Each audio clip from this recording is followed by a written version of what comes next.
Le turboréacteur est une des inventions les plus extraordinaires de l'ère industrielle.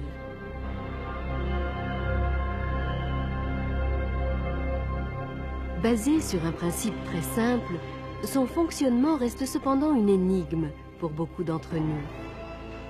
Qui, dans les avions, pense aux prouesses technologiques réunies dans ces moteurs?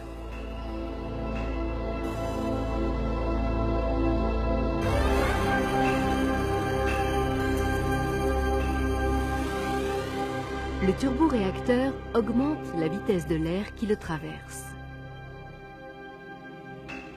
Aspiré à l'avant du moteur, l'air est rejeté plus rapidement à l'arrière. La combustion fournit l'énergie. La poussée, c'est-à-dire la force produite par le turboréacteur, est liée à la différence de vitesse de l'air entre l'entrée et la sortie du moteur.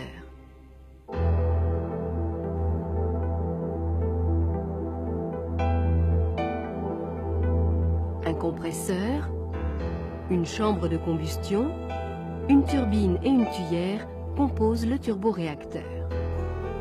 Le rôle du compresseur est double. Il aspire l'air à l'entrée du moteur et le comprime avant la combustion. Plus la quantité d'air admise est grande, plus la poussée est importante. Une partie de l'énergie produite par la combustion actionne la turbine qui entraîne le compresseur.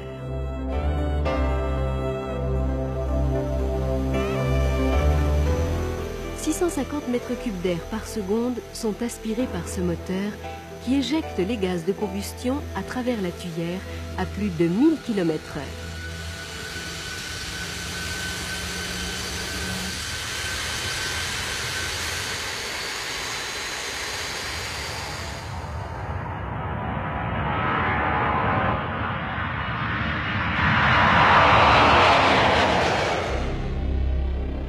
Sur certains moteurs, une seconde injection de carburant après la turbine augmente la vitesse des gaz éjectés. C'est une post-combustion.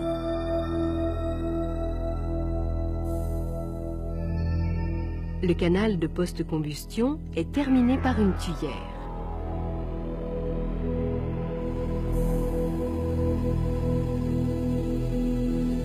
Ici, on éjecte l'air à grande vitesse, près de 4000 km/h.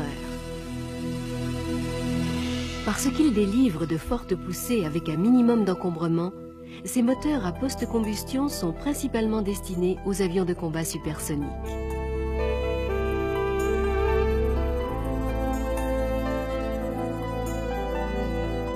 Une seconde technique pour accroître la poussée est d'éjecter une grande quantité d'air à faible vitesse.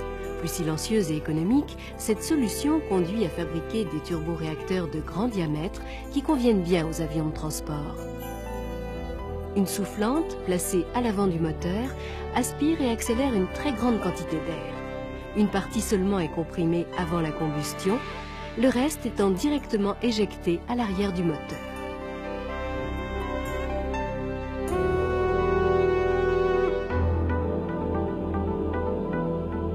Finalement, c'est peut-être parce que les turboréacteurs réunissent tant de performance et de fiabilité que les voyageurs ont parfois tendance à oublier que les avions volent avec des moteurs.